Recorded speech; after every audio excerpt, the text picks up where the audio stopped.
kesempatan ini saya akan memperkenalkan nama saya Suster Rosalina SJMJ, bukan STMJ. Tak pikir saya di pabrik STMJ. SJMJ Romo, Suster Yesus Maria Yosef. Kongregasi SJMJ didirikan pada tahun 1822 di Belanda oleh seorang imam Yesuit. Kongregasi yang sudah cukup tua, tapi percayalah bahwa di dalamnya masih banyak orang-orang muda yang memiliki semangat yang luar biasa.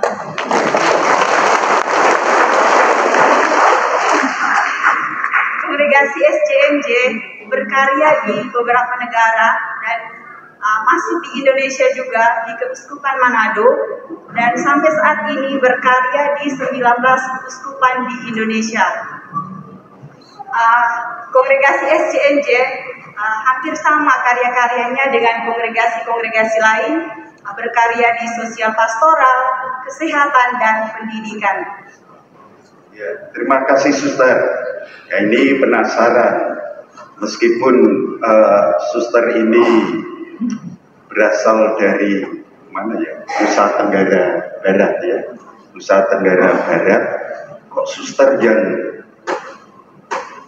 Rosa ini mau toh jadi suster? Kalau misalnya nggak jadi suster kan banyak cowok-cowok itu pada ngelirik. Aku gitu cowok deh. Kenapa Suster?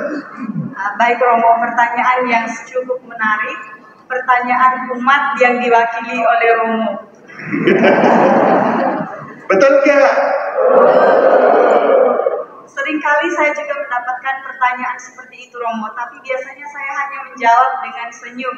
Katanya aku mau jadi suster kan tidak bisa menikah, tidak punya duit. Tapi biasanya saya menjawab dengan senyum. Tapi karena ini adalah pertanyaan umat yang diwakili oleh Romo, harus dijawab ya. Kenapa saya memilih menjadi seorang suster? Pilihan itu sebenarnya mungkin pilihan saya ini atau awal balik dari panggilan saya tidak sama dengan suster yang lain. Romo, pengalaman saya kadang-kadang saya rasa ketika saya menceritakannya adalah pengalaman yang lucu. Karena pada mulanya saya bersekolah di sekolah yang memang dikelola oleh para suster SJMJ. Dari SMP maupun SMA, saya sering melihat para suster, tapi saya tidak terlalu memperhatikan. Karena mungkin ya tugas para suster itu, apalagi yang kepala sekolah, mungkin jarang senyum ya. Jadi saya nggak terlalu suka lihat itu kayak Jesus gitu ya. Jadi saya tidak tertarik. Kemudian pas saya SMA, ada salah satu suster yang mungkin juga dari situ awal panggilan saya, suster bahasa Indonesia yang mengajar bahasa Indonesia.